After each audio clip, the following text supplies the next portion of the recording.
माटी को नमन करने के लिए यहाँ आया हूँ।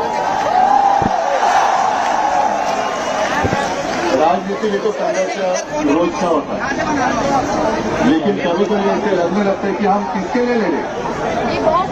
लेकिन आज मेरा हौसला बुलंद हो गया, क्योंकि एक चिंगारी अभिषेक को एक चिंगारी पेट्रोलिंग है।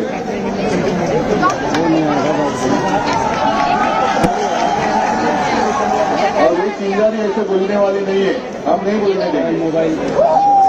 पहले तो मुझे ऐसे लगता था कि यहाँ मुझे आने की कोई आवश्यकता नहीं लगेगी। सरकार ऐसे हमें लग रहा था। मोबाइल ले रखा है अभी, ठीक है। लेकिन शायद आजादी के बाद पहली बार हम देख रहे हैं, अनुभव कर रहे हैं कि ऐसी सरकार जो अपने भविष्य पर लाठियां चलाती है।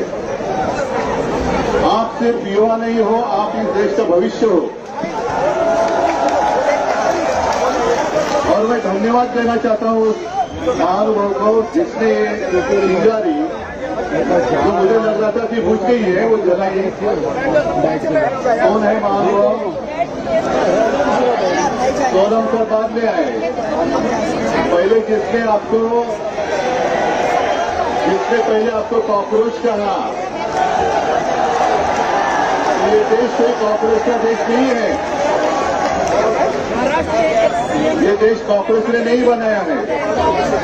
अगर उन दिनों में आजादी के पहले जो हमारे युवा थे, आप ही के उम्र के थे, जैसे हम अभिमान से क्रांतिकारी कहते हैं, जिन्होंने शहादत नहीं दी होती तो आज हमें आजादी देखने के लिए नहीं मिलती।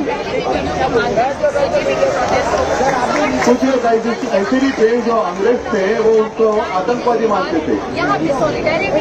और अब मुझे यही लगने लगा है कि जो भी आपको आतंकवादी मानता है कि या वो विदेश से आए हैं क्या? आतंकवादी कौन कहता है आपको पता है। और आप आज अनुभव कर रहे हैं कि इतनी बेरहमी से ये सरकार आपके साथ पेश आ रही है। कल जिस तरीके से उन्होंने आपको पीटा, एक बात अच्छी लगी क्योंकि आप सबके हाथ में एक मोबाइल फोन है। मैं कल से देख रहा था कि कुछ गुंडे आपके ऊपर डंडे चला रहे थे। और अभी जिस मैंने देखा एक गुंडे का फोटो वायरल किया है, वांटेड, ऐसे ही करो। कहाँ जाएंगे ये लोग? आज शायद कुर्सी पे बैठे हैं, लेकिन कुर्सी में कल आप में से कोई बैठने वाले, आप में से बहुत सारे लोग बैठने वाले, तब देख लीजिए।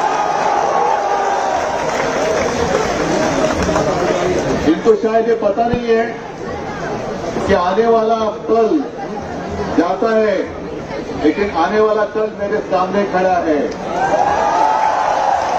तब हम देख लेंगे। और मैं सबको धन्यवाद देता हूँ। अभिजीत तुला खास करून धन्यवाद देतो कि तू पुढाकार घेतला। ये कोई आसान बात नहीं थी। अभिजीत तो अपनी शिक्षा में व्यस्त था, वहां यूएस में था। क्या जरूरत थी उसको यहाँ आने के लिए? लेकिन उसको देखा नहीं गया, कहा नहीं गया कि मेरे ही देश में मेरे साथियों के ऊपर अन्याय हो रहा है। जितने सारे बच्चों ने खुदकुशी की है, मुझे लगता है यहाँ उसकी फोटो लगाई थी। वो एक गाना है ना, वो हमेशा याद रखो, जरा याद करो कुर्बानी। वो आजादी के लिए लड़े थे हमारे जवान जो सरहद पर खड़े रहते। लेकिन ये मेरे देश में, आजाद देश में बच्चे पेपर लीक के कारण खुदकुशी कर रहे हैं, उसको याद रखना पड़ेगा। ठीक है, चुनाव के लिए 2-3 साल रहेंगे, होने दो। मतलब अपने पास बहुत समय है। अब तो शुरुआत हुई है। अब हमारा जंग शुरू हुआ है। जब तक क्या मांगे हमारी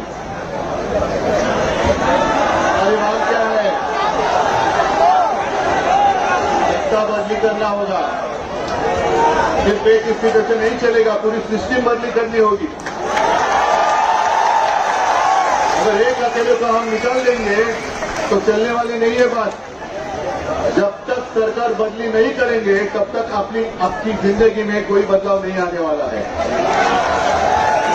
और मैं तो अभिजीत को पहले दिन से कहते आ रहा हूं कि दिल्ली में आप लोग हैं, डटे रहो। मेरी कोशिश ये है पूरे देश में इस आंदोलन की चिंगारी क्या बुझने नहीं चाहिए। और इसमें हमने शुरुआत की है महाराष्ट्र में। महाराष्ट्र तो आपके साथ खड़ा है और मुझे अभिमान है एक महाराष्ट्र का युवक आपके साथ नेतृत्व कर रहा है। अभिजीत, आपके साथ कितने सारे युवा हैं, कौन कुटुंब आले, सबके साथ मेरी कभी कभी बात होती रहती है। आदित्य के साथ जब बात होती है तो मैं भी बात करता हूं इनके साथ। मैं सबको शुभकामनाएं देने के लिए यहाँ आया हूं और हिम्मत देने के लिए जरूर आया हूं और आपसे हिम्मत लेने के लिए भी आया हूं। तो आप डरिए मत। कल आपने जो भी हिम्मत दिखाई है मैं उसको नमन करता हूं, संतुष्ट वंदन करता हूं। और हम सब साथ हैं और शायद बहुत सालों के बाद जो हमारा देश का बंटवारा करना चाहते थे बीच में मजहब की दीवार खड़ी कर आज वो सारी दीवारें टूट गई हैं और राष्ट्र की ताकत हर राष्ट्र की भावना हमारी एक है। वन नेशन वन इमोशन, सबकी भावना एक है और उस भावना के साथ हम आपके साथ हैं, रहेंगे और अंत तक लड़ेंगे। सबको धन्यवाद। जय हिंद, जय भारत।